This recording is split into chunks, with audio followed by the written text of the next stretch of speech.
एक बहुत पुराने समय की बात है। विक्रमगढ़ नाम का एक शानदार राज्य था। इस राज्य पर महाराज चंद्रभान राज करते थे, जो अपनी न्याय प्रियता और प्रजा के प्रति प्रेम के लिए दूर दूर तक जाने जाते थे। उनकी रानी, जिनका नाम कमलावती था, बहुत पहले ही स्वर्ग सिधार चुकी थी। महाराज चंद्रभान अपनी 3 बेटियों से बहुत प्यार करते थे। वे ही उनके जीवन का सहारा थी। महाराज की तीनों बेटियां अपने स्वभाव में बिल्कुल अलग थी। सबसे बड़ी राजकुमारी का नाम शांता था। वो गंगा के शांत जल की तरह थी, स्वभाव से बेहद शांत, गंभीर और धर्मपरायण। उसे वेदों और शास्त्रों का गहरा ज्ञान था और वो अक्सर राजमहल के एकांत कोनों में ध्यान में लीन रहती थी। दूसरी राजकुमारी का नाम मेधावी था। वो अपने नाम के अनुरूप ही तेज बुद्धि वाली, चतुर और दूरदर्शी थी। राज्य के मामलों में उसकी गहरी रुचि थी और वो अक्सर महाराज को अपनी बुद्धिमत्तापूर्ण सलाह से चौंका देती थी। सबसे छोटी राजकुमारी थी अनिका। वो अपने नाम की तरह ही सबसे अलग, थोड़ी चंचल और उसका दिल सोने जैसा साफ और निर्मल था। उसे प्रकृति से प्रेम था। वो पक्षियों से बातें करती, झरनों के पास घंटों बैठती और जानवरों से दोस्ती करती। राजमहल की कठोरता से परे अनिका अपनी ही दुनिया में खोई रहती थी, जहाँ हर छोटी चीज में उसे अद्भुत सौंदर्य दिखता था। महाराज चंद्रभान अपनी बेटियों के गुणों को जानते थे, लेकिन वे ये भी समझना चाहते थे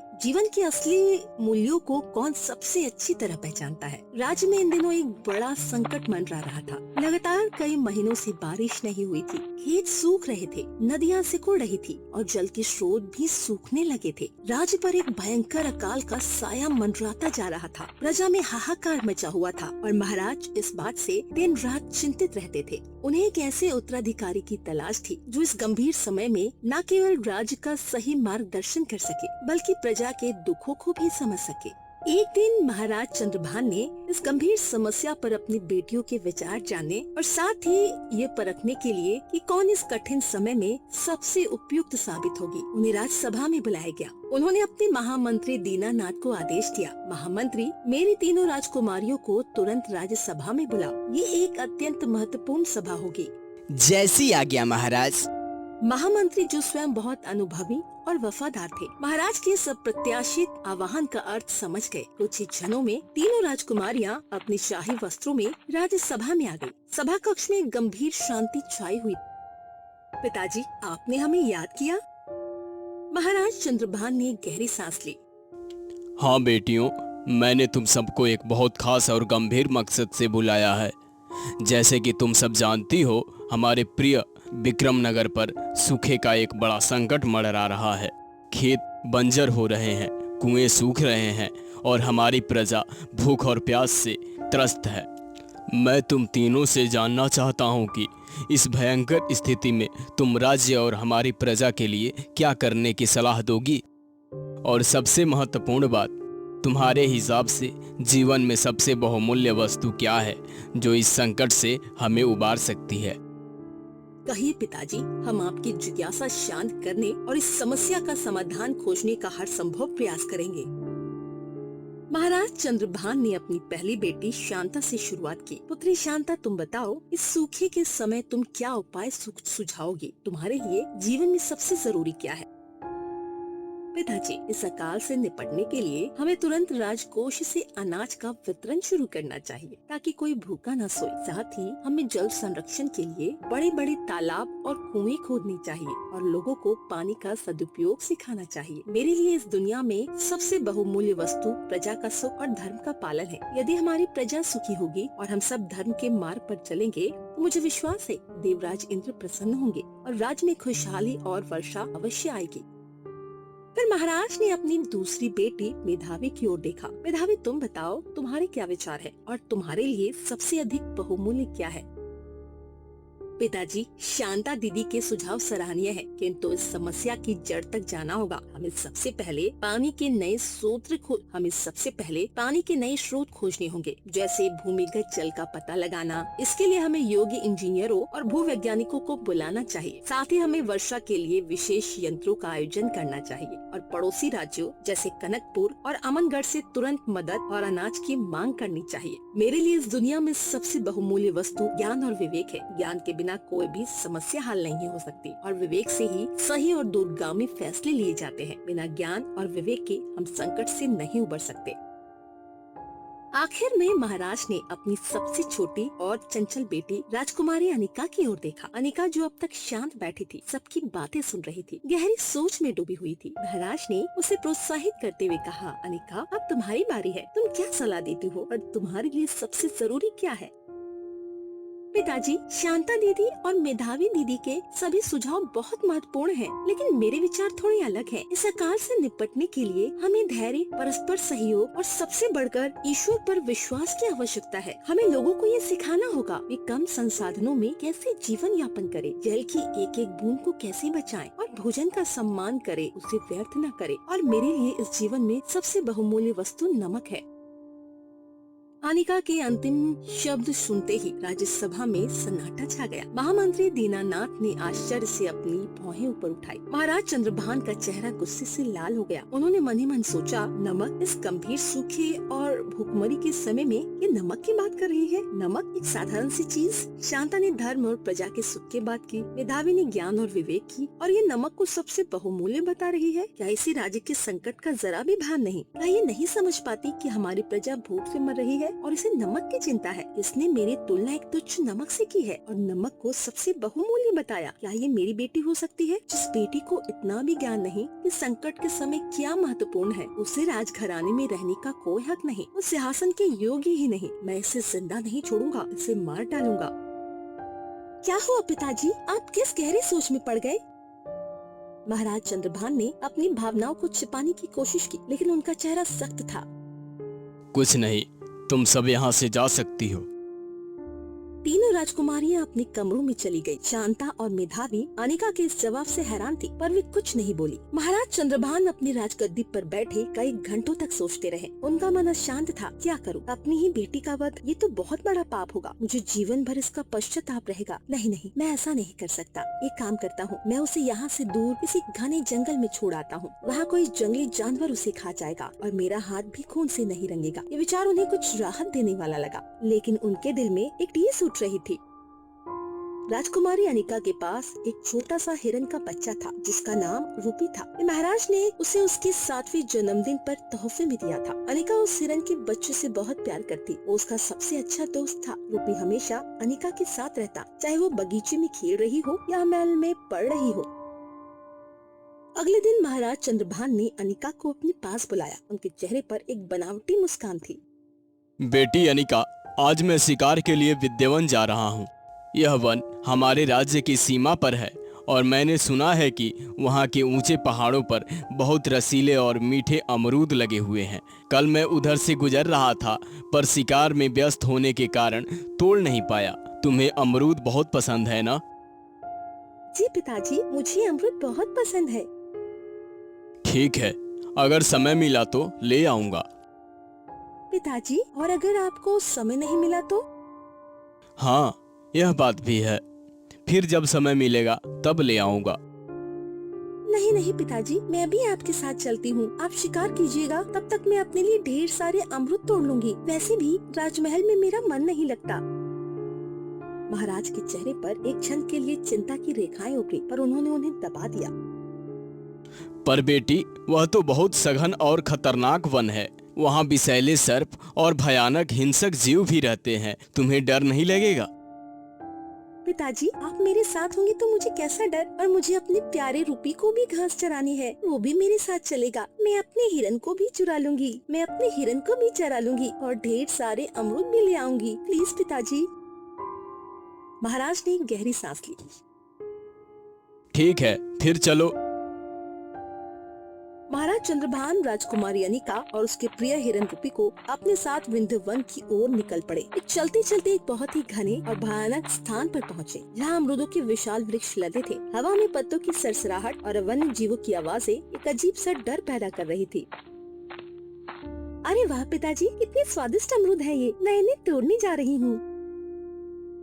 प्रिय रूपी, तू भी यही ताजी घास चल ले। महाराज चंद्रभान वहाँ से चले गए और सीधे अपने महल की ओर लौट पड़े। उन्होंने पीछे मुड़कर नहीं देखा। अनिका को अमरूद तोड़ते और अपने प्रिय हिरन के साथ खेलते हुए काफी समय बीत गया। शाम ढलने लगी, आकाश में नारंगी रंग घुल गया और अंधेरा धीरे धीरे जंगल को अपनी आगोश में लेने लगा। प्रिय रूपी, सांझ होने वाली है और पिताजी का अभी तक कोई पता नहीं है। मुझे बहुत डर लग रहा है, न जाने पिताजी कहाँ रह गए। अनिका और रूपी ने मिलकर महाराज को पूरे जंगल में ढूंढा। एक घने पेड़ों के बीच भटकते रहे, लेकिन महाराज का कहीं कोई निशान नहीं था। प्रिय रूपी, पिताजी कहीं नहीं मिल रहे हैं। ऐसा कैसे हो सकता है प्रिय रूपी? पिताजी तो इस वन के कण कण से परिचित है। वो कभी रास्ता नहीं भूलते, फिर वो हमें यहाँ अकेला कैसे छोड़ सकते हैं? कहीं पिताजी हमें सदा के लिए इस वन में छोड़कर तो नहीं चले गए? अब हमें यहाँ के जंगली जानवर खा जाएंगे। अब हम जीवित नहीं बचेंगे। अब हमारा क्या होगा प्रिय रूपी? हम इस घने जंगल में अकेले कैसे रहेंगे? दोनों चलते चलते एक छोटी सी पुरानी सी कुटिया के पास पहुँचे। वो कुटिया घने पेड़ों के बीच छिपी हुई थी, मानो प्रकृति ने उसे अपने आगोश में ले रखा हो। इस घने वन में ये कुटिया किसकी है? चलो इसके भीतर चलकर देखते हैं। दोनों कुटिया के भीतर गए। अंदर धूल और मकड़ी के जाले थे, पर कोई नहीं था। राजकुमारी, अब से यही हमारा निवास स्थान है। दोनों कुटिया के भीतर चले जाते हैं। वहाँ रात बिताने के लिए वो एक सुरक्षित जगह थी। समय बीतता रहा, दिन, हफ्ते, महीने और फिर साल गुजर गए। अनिका अब कोई छोटी बच्ची नहीं थी, बल्कि एक खूबसूरत और समझदार युवती बन गई थी। वो जंगल में रूपी के साथ रहती, कंदमूल फल खाती और प्रकृति से सीखती। रूपी उसका सच्चा साथी था। उसे खतरों से बचाता, उसे जंगल फलों के बारे में बताता और उसके अकेलेपन को भी दूर करता। एक दिन रूपी घास चरने वन की ओर थोड़ी दूर निकल गया। तभी वहाँ एक भूखी शेरनी आ गई, जो कई दिनों से भूखी थी और शिकार की तलाश में थी। वाह, आज तो अच्छा शिकार हाथ लगा है। शेरनी ने हिरन को देखते ही दहाड़ लगाई और उस पर हमला कर दिया। उसने रूपी को उठाया और अपने शावकों के पास ले जाने लगी। रूपी चिल्लाया नहीं, बल्कि शेरनी की ओर देखकर अजीब तरह से हंसने लगा और उसकी आंखों से आंसू बहने लगे। पागल हिरन, तुम हंस भी रहे हो, रो भी रहे हो। तुम्हें तो रोना चाहिए। तुम्हारा रोना तो समझ आता है, पर तुम्हारा हंसना मुझे समझ नहीं आ रहा। और तुम क्यों हंस रही हो? शेरनी ने रूपी की बात सुनी। उसकी आंखों में एक अजीब सा भाव आया। वो एक माँ थी और माँ के दर्द को समझती थी। उसके शावक भी भूख से बिलबिला रहे थे, लेकिन रूपी के शब्दों ने उसे सोचने पर मजबूर कर दिया। उसके शावकों ने भी रूपी की बातें सुन ली थी। शेरनी ने अपने शावकों की ओर देखा। उनका डर और ममता देखकर उसका दिल पिघल गया। उसने रूपी को नीचे रख दिया। ठीक है, जाओ तुम उस लड़की के पास। मैंने तुम्हारी जान बख्श दी, लेकिन ध्यान रखना, ये जंगल खतरनाक है। रूपी घायल हो गया था, पर जीवित था। जैसे तैसे अनिका की कुटिया की ओर। इधर अनिका कुटिया में बैठी रूपी का इंतजार कर रही थी। आज प्रिय रूपी कहाँ रह गया? अभी तक नहीं आया। आज तो काफी समय हो गया। उसी समय एक किसान, जिसका नाम धनीराम था, उसकी पत्नी सुमति के साथ जंगल में जलाऊ लकड़ी काटने आया था। ये दोनों बहुत गरीब थे, लेकिन दिल के अच्छे थे। लकड़ी काटते काटते उन्हें वो पुरानी कुटिया दिखाई दी। अरे यह कुटिया किसकी है? लगता है यहाँ कोई रहता है। चलो इसके भीतर चलकर देखते हैं। हाँ, चलिए इस कुटिया के भीतर चलकर देखते हैं। वैसे भी मुझे बहुत प्यास लगी है और धूप भी बहुत तेज है। दोनों कुटिया के अंदर जाते हैं, जहाँ अनिका बैठी हुई रो रही होती है। उसे देखकर वे दोनों चौंक जाते हैं। बेटी, तुम कौन हो और रो क्यों रही हो? इस घने वन में तुम क्या कर रही हो? तुम्हारे साथ यहाँ और कौन रहता है? मुझे तो तुम्हारे सिवा यहाँ कोई नहीं दिख रहा है। अनिका ने अपनी कहानी बताई, कैसे उनके पिता ने उसे छोड़ दिया, कैसे उसका हिरन अभी तक लौटा नहीं। मैं यहीं रहती हूँ। मेरा एक प्रिय हिरन है। वो 2 दिन पहले वन में घास चरने गया था, लेकिन अभी तक नहीं आया। मुझे डर है उसे कुछ हो गया होगा। बेटी, पर यह वन तुम्हारे लिए सुरक्षित नहीं है। यहाँ अकेले रहना ठीक नहीं है। तुम एक काम करो, चलो मेरे साथ मेरे घर पर रहना। मुझे नहीं लगता कि तुम्हारे हिरण अब जीवित होगा। अरे इस वन में बहुत हिंसक शिकारी जानवर हैं। तुम्हें सुरक्षित जगह की जरूरत है। हाँ बेटी, चलो हमारे साथ। वैसे भी हमारी कोई बेटी नहीं है, बस एक बेटा है। वो भी कई सालों से बीमार है। तुम हमारे घर में बेटों की तरह रहना। ठीक है, फिर चलिए। जब तक अनिका धनीराम और सुमति के साथ उनके घर पहुंचती, तभी घायल रूपी लड़खड़ाता कुटिया के पास पहुंचता है, लेकिन कोई जवाब नहीं आया। रूपी निराश होकर वहीं गिर पड़ा। उसे नहीं पता था अनिका अब सुरक्षित हाथों में थी। अनिका धनीराम और सुमति के छोटे से घर में पहुंचती है। वो एक साधारण सा घर था, मिट्टी की दीवारों और घास की छत वाला, लेकिन उसमें प्यार और सादगी थी। बेटी, यही है हमारा बेटा रवि। ये पिछले कई सालों से बीमार है। ये चल फिर नहीं सकता, ना ही उठकर बैठ सकता है और ये सारा दिन ऐसे ही चारपाई पर लेटा रहता है। लेकिन इन्हें क्या कष्ट है, क्या रोग है? पता नहीं बेटी, कुछ समझ नहीं आता। हमने तो अपनी तरफ से बहुत प्रयास कर लिए, कई वैद्यों और कई हकीमों को दिखाया, लेकिन कोई भी हमारे बच्चे को ठीक नहीं कर सका। हम तो अब सारी आशा खो चुके हैं। आप चिंता ना करें, ईश्वर पर भरोसा रखिए, सब ठीक होगा। धनीराम और सुमति लकड़ी काटने जंगल चले गए। अनिका ने रवि का ध्यान रखा। कुछ समय बाद रवि को नींद आ गई। अनिका उसके पास बैठी उसे देख रही थी। तभी उसने देखा रवि के मुंह से एक बड़ा काला नाग धीरे धीरे बाहर निकल रहा है। चुपचाप घर से बाहर चला जाता है। अनिका ये देखकर चौंक गई, लेकिन वो डरी नहीं। उसके मन में कुछ और ही चल रहा था। ये क्या, इसके मुंह से तो इतना बड़ा नाग निकला। मुझे इस नाग का पीछा करना चाहिए। आखिर ये नाग जाता कहाँ है?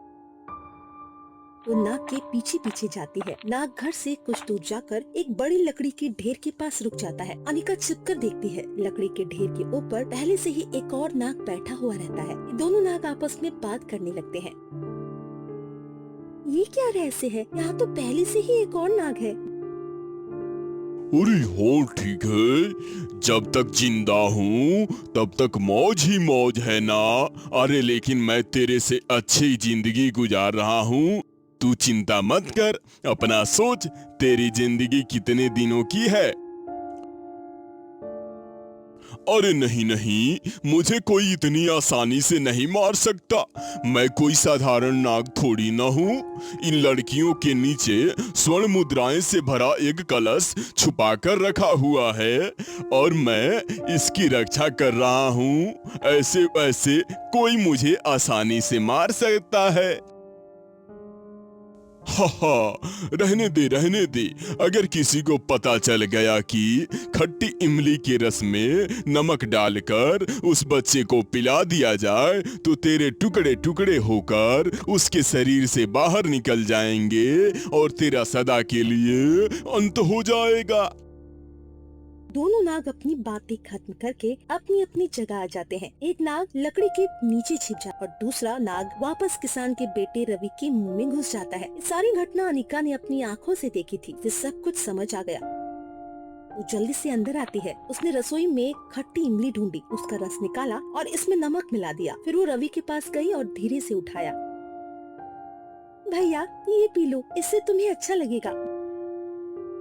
रवि ने कुछ देर हिचकिचाया, पर अनिका के आग्रह पर उसने वो मिश्रण पी लिया। जैसे ही उसने मिश्रण पिया, रवि के पेट में हलचल हुई और कुछ ही देर में वो नाग छोटे छोटे टुकड़ों में होकर रवि के मुंह से बाहर आ गया। रवि को तुरंत आराम महसूस हुआ। उसका पीला पड़ा चेहरा सामान्य होने लगा और वो उठकर बैठ गया, जैसे उसे कोई बीमारी ही नहीं थी।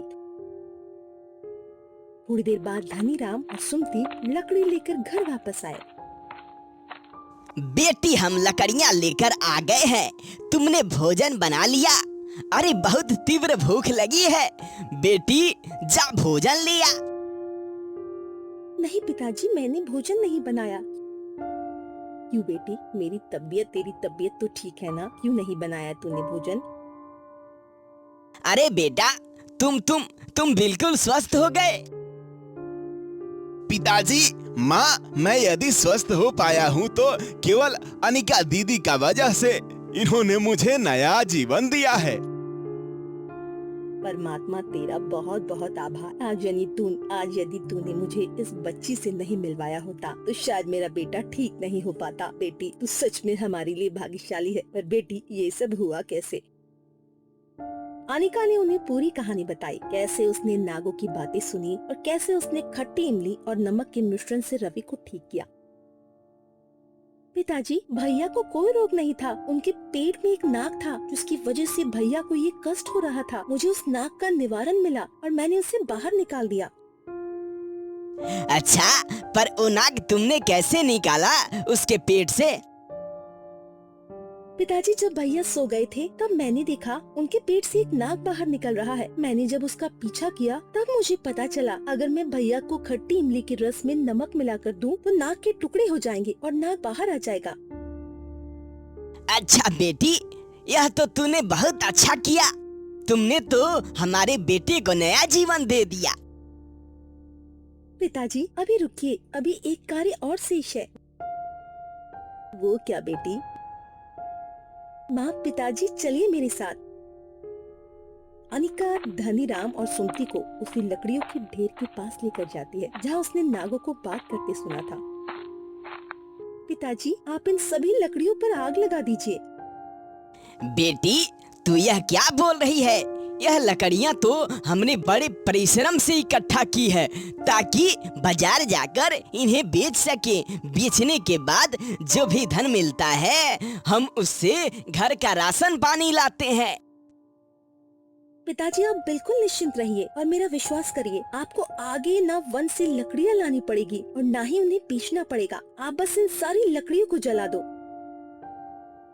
पर बेटी रुको रुको भाग्यवान, मुझे लगता है हमें उसकी बात मान लेनी चाहिए। आखिर अनिका के कारण ही आज हमारा बेटा स्वस्थ हुआ है। धनीराम ने थोड़े हिचकिचाहट के साथ कहा, सारी लकड़ियों में आग लगा दी। आग तेजी से फैली और देखते ही देखते लकड़ियों का ढेर जलकर राख हो गया। उसी आग में छिपा दूसरा नाग भी जलकर भस्म हो गया। यह क्या बेटी, दूसरा नाग?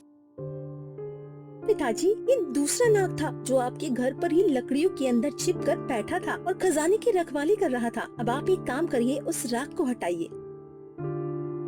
धनीराम ने एक फावड़ा लिया और राख को हटाना शुरू किया। कुछ ही देर में उसकी आंखें फटी की फटी रह गई। राख के नीचे स्वर्ण मुद्राओं से भरा एक कलश, हीरे जवाहरात और आभूषणों का एक विशाल खजाना पड़ा था। अरे यह देखो, यहाँ तो बहुत सारा खजाना पड़ा है। यह कैसे संभव है? जी पिताजी मैं आपको यही बताना चाह रही थी। अब इस खजाने के मालिक आप हुए। ये सब आपकी ईमानदारी और धैर्य का फल है। धनीराम और सुमति ने सारे खजाने को बाहर निकाला। उनकी गरीबी के दिन अब खत्म हो चुके। धीरे धीरे समय बीतता है। धनीराम ने उसी धन का उपयोग करके अपने लिए विशाल और भव्य महल खड़ा कर लिया। उन्होंने अपने परिवार वालों के लिए उत्कृष्ट वस्त्र और स्वादिष्ट भोजन खरीदा। उनकी स्थिति अब किसी राजा महाराजाओं के जैसे हो गई थी। वे अब धनिकपुर के सबसे अमीर परिवार कहलाते थे। रवि भी पूरी तरह स्वस्थ हो गया था और अनिका को अपनी बड़ी बहन की तरह प्यार भी करता था। सुनिए जी, अनिका जब से हमारी जिंदगी में आई है तब से हमारी स्थिति बहुत अच्छी हो गई है ना? हाँ भाग्यवान, तुम सही कह रही हो। हमारे लिए सचमुच भाग्यशाली है। एक दिन की बात है, जिस मार्ग पर धनीराम का नया महल था उसी मार्ग से महाराज चंद्रभान शिकार के लिए वन के रास्ते गुजर रहे थे। सुखा अभी भी विक्रम नगर में था, लेकिन धनीराम के इलाके में थोड़ी राहत, क्योंकि उन्होंने अनिका की सलाह पर जल संरक्षण के कई उपाय किए थे। जब भी महाराज चंद्रभान उस नए भव्य महल के पास से गुजरते थे, उन्हें महल से बहुत अच्छी स्वादिष्ट भोजन की खुशबू आती थी। मंत्री जरा पता करो आखिर इस सुंदर महल में कौन रहता है। मैं जब भी इस घर के आसपास से गुजरता हूँ भोजन की बड़ी ही सुंदर और मनमोहक खुशबू आती है। आखिर इतना स्वादिष्ट और सुगंधित भोजन कौन बनाता है? ऐसी खुशबू तो मैंने अपने जीवन में कभी नहीं ली है। अगर इस भोजन की खुशबू इतनी अच्छी है तो भोजन लाजवाब ही होगा। जी महाराज, मैं पता कर रहा हूँ। महामंत्री ने उस महल के द्वारपाल से पूछा, कौन है आप और ये किसान और ये किसका महल है? मेरे महाराज यहाँ से गुजर रहे और उन्हें यहाँ से आती स्वादिष्ट भोजन की खुशबू ने विस्मित कर दिया। महाराज जानना चाहते हैं इस महल में कौन रहता है और इस अद्भुत भोजन को कौन पकाता है? श्रीमान, यह धनीराम किसान का महल है जो अब धनिक के नाम से जाने जाते हैं और इस महल में भोजन उनकी ही बेटी पकाती है। महामंत्री हैरान थे। एक किसान का इतना भव्य महल। वो अंदर गए और धनीराम और सुमति से मिले। मैं और मेरे महाराज यहाँ से गुजर रहे थे, तभी महाराज ने कहा कि इस घर में जाकर पता लगाऊं कि आखिर इस घर में भोजन कौन बनाता है, जिसके भोजन की खुशबू दूर दूर तक जाती है। इस घर में भोजन कौन पकाता है? मेरी बेटी ही पकाती है, और कौन पकाएगा? उन्होंने अनिका को बुलाया। तुम्हारे हाथों में वास्तव में जादू है बेटी। महाराज तुम्हारे बनाए भोजन की बहुत प्रशंसा कर रहे थे। जी आप अपने महाराज को धन्यवाद कहना, और हाँ, कल आप महाराज से कहिए कि वो हमारे यहाँ दावत पर आए। मैं उनके लिए स्वादिष्ट स्वादिष्ट भोजन बना के रखूंगी। ठीक है, मैं अपने महाराज को यह सूचना अवश्य दूंगा। अब मैं चलता हूँ। महामंत्री ने कहा और महाराज के पास लौट आए। महाराज, मैं उस महल में देख कर आया हूँ। वहाँ एक बहुत ही प्यारी सी बच्ची भोजन बनाती है और आपको जानकर प्रसन्नता होगी कि उस बच्ची ने कल आपको दावत पर बुलाया है। मंत्री, यह तो बहुत अच्छी बात है। मैं भी यही चाहता था। मैं तुम्हारी यह बात सुनकर बहुत प्रसन्न हूँ। चलो कल आते हैं और इस घर में बनाए हुए भोजन का स्वाद लेते हैं। आखिर मैं भी तो देखूं इतने स्वादिष्ट भोजन का रहस्य क्या है। जी महाराज, फिर तो मैं भी खाऊंगा यही। मुझे भी यह खुशबू बहुत आकर्षित किया है। दूसरे दिन महाराज चंद्रभान और महामंत्री धनीराम के महल पहुंचते हैं। उनका बहुत आदर सत्कार होता है। अनिका ने स्वयं अपने हाथों से तरह तरह के व्यंजन बनाए थे। उनके सामने भांति भांति के व्यंजन परोसे जाते हैं। मीठे पकवान, चटपटी सब्जियां, सुगंधित चावल और कई अन्य स्वादिष्ट चीजें। महाराज हर एक व्यंजन का स्वाद लेते हैं। एक व्यंजन थोड़ा खाते हैं, दूसरा व्यंजन थोड़ा खाते हैं। ऐसे करते करते 3 से 4 व्यंजन खाते हैं। फिर उन्होंने भोजन करना बंद कर दिया और सोच की मुद्रा में बैठ गए। उनके माथे पर हल्की सी सिकुड़न थी। क्या हुआ महाराज, आप कुछ खा क्यों नहीं रहे? आपने तो सब व्यंजनों में से थोड़ा थोड़ा बस चखा और कुछ खाया नहीं। क्या हुआ? क्या आपका भोजन पसंद नहीं आया? बेटी, तुम्हारे भोजन की खुशबू बहुत अच्छी है और तुमने इसे बनाया भी लाजवाब है। इसकी जितनी प्रशंसा करूं उतनी ही कम है। परंतु महाराज बताइए, मुझे भी तो पता चले आखिर मेरे बनाए हुए व्यंजन में क्या कमी है। बेटी, बाकी तो सब कुछ बहुत लाजवाब है, परंतु भोजन में नमक बिल्कुल भी नहीं है। बस इतनी सी बात महाराज। भोजन अच्छा बना है, स्वादिष्ट बना है, भोजन की खुशबू भी अच्छी है, फिर क्यों आप नमक को देख रहे हैं? नमक तो मामूली है, इसकी क्या अहमियत है? ये सुनते ही महाराज चंद्रभान को झटका लगा। उन्हें अपनी पुरानी बातें याद आई। अनिका की बात सुनकर उन्हें अतीत की सारी घटना याद आ गई। जब उन्होंने अनिका को नमक की अहमियत ना समझने पर जंगल में छोड़ दिया था। यह तुम कैसी बात कर रही हो बेटी? नमक तो भोजन की आत्मा है। नमक के बिना भोजन अधूरा है बेटी। नमक से ही तो खाने में स्वाद आता है और तुम नमक को मामूली समझती हो। जी बिल्कुल सही कहा आपने महाराज। बिना नमक के तो सारा भोजन बेस्वाद है। नमक ही है जो भोजन में प्राण डालता है। बेटी, जब तुम ये बात जानती हो तो भोजन में नमक क्यों नहीं डाला? महाराज चंद्रभान की आंखों से आंसू आ गए। उन्हें अपनी गलती का एहसास हुआ। वो अपनी सीट से उठे और अनिका के पास आए। मुझे क्षमा कर दे बेटी, मुझसे भयंकर त्रुटि हुई है। मैंने तुम्हें गलत समझा। मैंने तुम्हारी कीमत नहीं समझी। पिताजी, पिता तो हर संतान का सर्वस्व होता है, उसका आधार होता है। मेरे कहने का अर्थ ये था, जैसे बिना नमक की सब्जी कोई स्वाद नहीं देती, उसी तरह बिना पिता की संतान अधूरी है और उसका जीवन भी स्वाद है। लेकिन आपने उसका गलत अर्थ निकाल लिया और मुझे वन में हिंसक पशुओं के बीच मरने को छोड़ दिया। बेटी, मुझे क्षमा कर दे। तू मेरी प्यारी अनिका, चल मेरे साथ चल। मेरी बाकी की बहनों का तो मैंने विवाह कर दिया। मैं बहुत अकेला हो गया हूँ बेटी। अब मुझे समझ आया कि तुम कितनी समझदार हो और सच्ची बच्ची हो। तुम ही मेरे राज्य की सच्ची उत्तराधिकारी हो। राजकुमार अनिका ने अपने पिता को क्षमा कर दिया। उस दिन के बाद महाराज चंद्रभान ने अनिका को अपने उत्तराधिकारी घोषित किया और उसे महल वापस ले आए। अनिका ने अपनी बुद्धिमत्ता, दया और व्यवहारिक ज्ञान से विक्रमनगर को सूखे के संकट से उबारा और राज्य में फिर से खुशहाली लाई। उसने लोगों को पानी और भोजन का सम्मान करना सिखाया और नमक की कीमत ने उसे एक ऐसी राजकुमारी बना दिया जिसे उसकी प्रजा ने हमेशा प्यार दिया और सम्मान किया। महाराज चंद्रभान ने भी अपने जीवन का बाकी हिस्सा अपनी बेटी के साथ शांति और खुशी से बिताया, जानकर कि उन्होंने असली रतन को पहचान लिया था।